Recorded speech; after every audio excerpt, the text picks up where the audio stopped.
sad part, but you would not. Oh God, He's longing for us tonight. And somehow we connect with the more earthly things, and we look for satisfaction in those things. And God is saying, I'm over here. I've got what you're looking for. He's a patient Father.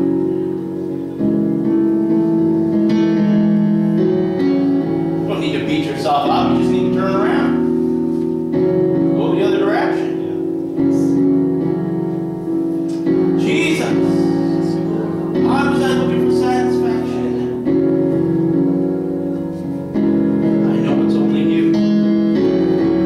But see, it takes faith. And we say, well, why do I look for satisfaction? Because it takes faith. The other thing is tangible. It takes absolutely no faith. But this living water takes faith. You access it and you receive it by faith. You have to see in the Spirit. You have to believe what He says is true.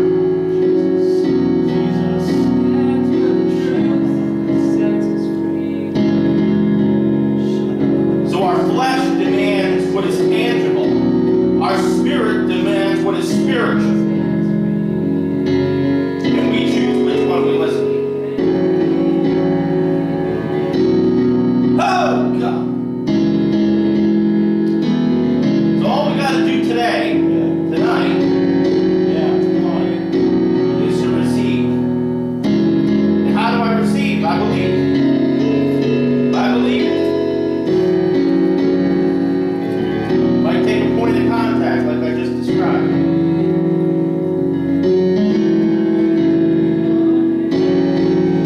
There's an invitation. Ho, everyone that thirsteth, come to the waters, and he that hath no money, come ye, buy ye. Yea, come, buy wine, no, without money, without price. The invitation of the Lord. But there's another invitation.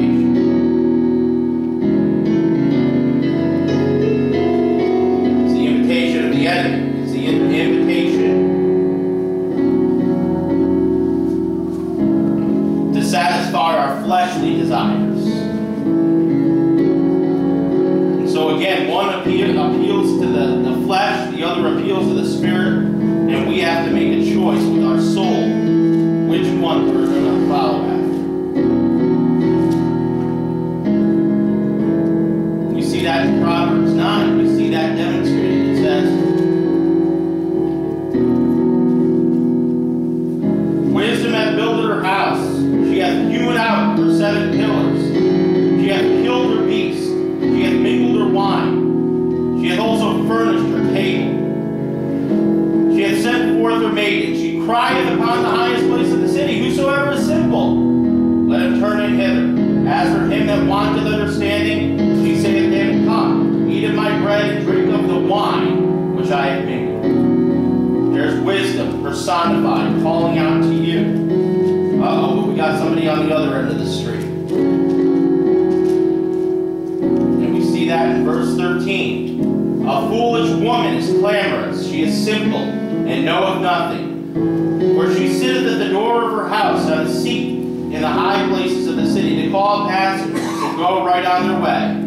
Whosoever is simple, this sounds familiar, let him turn in hither. And as for him that wanteth understanding, she saith to him, stolen waters are sweet, and bread eaten in secret is pleasant. But he knoweth not that the dead are there, and that her guests are in the depths of hell. We got 2 invitations. We got to make a choice. Which one we're going to take? We receive you, Lord, tonight. Partake of your living water, Lord.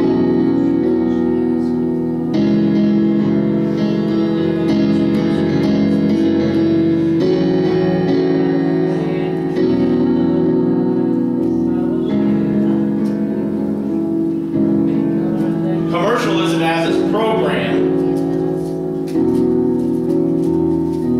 fight against this mindset, commercialism, that what we really need is to consume. That's what we need, to consume, and then you'll be happy. Consume cars, consume houses, consume food, consume video games, television, clothing. Then you'll be satisfied. This is the lie of our American culture. Spend money on that which doesn't satisfy. Oh God. But He's offering us this free living water where we'll never thirst again. Oh God, we want to partake of You.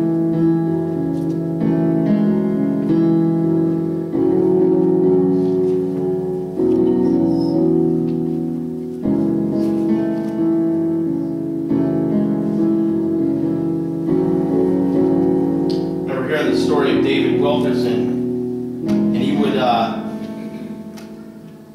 his programmed mindset to relax was to go home and watch a couple hours of TV. That's pretty common. And he had this fleeting thought. He thought, what if I turned the TV off, got rid of it even, and spent that time in prayer and Bible reading? And then he was like, no, that can't be God. Everybody's got to relax at some point.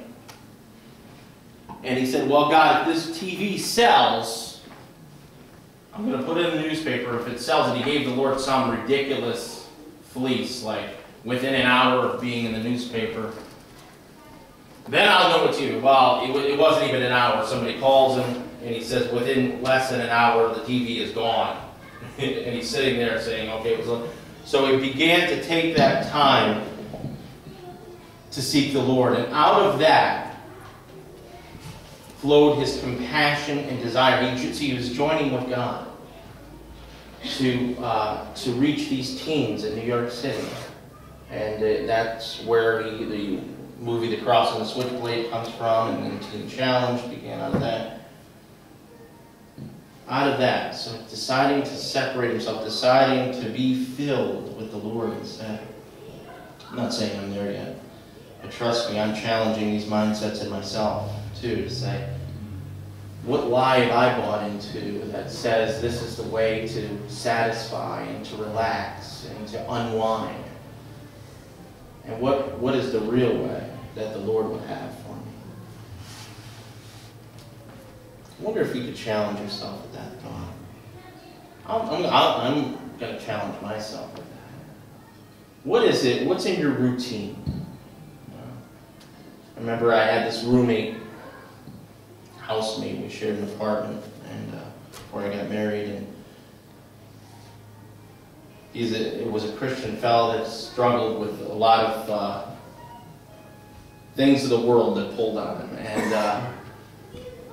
and he would say, well, when I go in my car, that's my rock haven. So in other words, he would blast the music and puff on cigarettes. And I was just, that's where he unwound, nobody else was there. And just come to church smelling like that. But you know, I mean, God bless him. The Lord have mercy on him, whatever. But the point is that what is that thing that we are saying to ourselves? This is the way I'm going to relax. This is the way I'm going to unwind. This is the way. This is the well that I'm drawing from. And it might not be sinful per se, maybe it is, but maybe it's